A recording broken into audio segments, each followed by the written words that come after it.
मोमिनो, तुम पर रोजे फर्ज किए गए हैं जिस तरह तुमसे पहले लोगों पर फर्ज किए गए थे, ताकि तुम परहेजगार बनो। रोजों के दिन गिनती के चंद रोज हैं, तो जो शख्स तुम में से बीमार हो या सफर में हो तो दूसरे दिनों में रोजों का शुमार पूरा कर ले।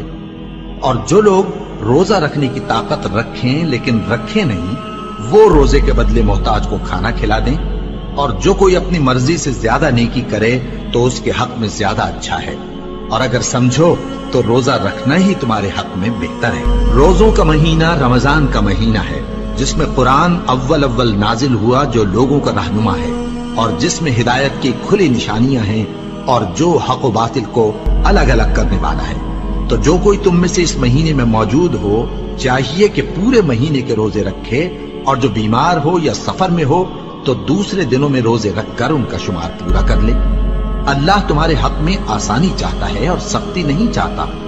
और ये आसानी का हुक्म इसलिए दिया गया है कि तुम रोजों का शुमार पूरा कर लो, और इस एहसान के बदले कि अल्लाह ने तुमको हिदायत बख्शी है, तुम उसको बुजुर्गी से याद करो और उसका शुक्र करो। और ऐ पैगंबर, जब तुमसे मेरे बंदे मेरे बारे में दरियाफ्त करें तो उन्हें मालूम हो कि मैं तो तुम्हारे पास ही हूं।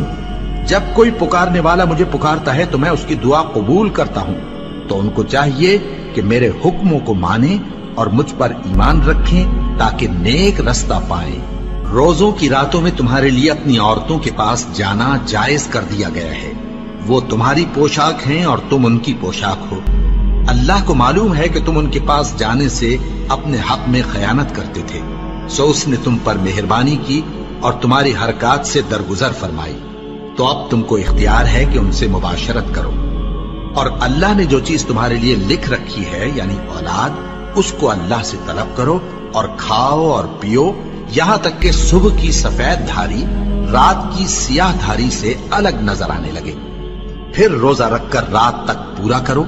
और जब तुम मस्जिदों में एतकाफ बैठते हो तो उनसे मुबाशरत न करो। ये अल्लाह की हदें हैं, इनके पास न जाना। इसी तरह अल्लाह अपनी आयतें लोगों के समझाने के लिए खोल खोल कर बयान फरमाता है, ताकि वो परहेजगार बने।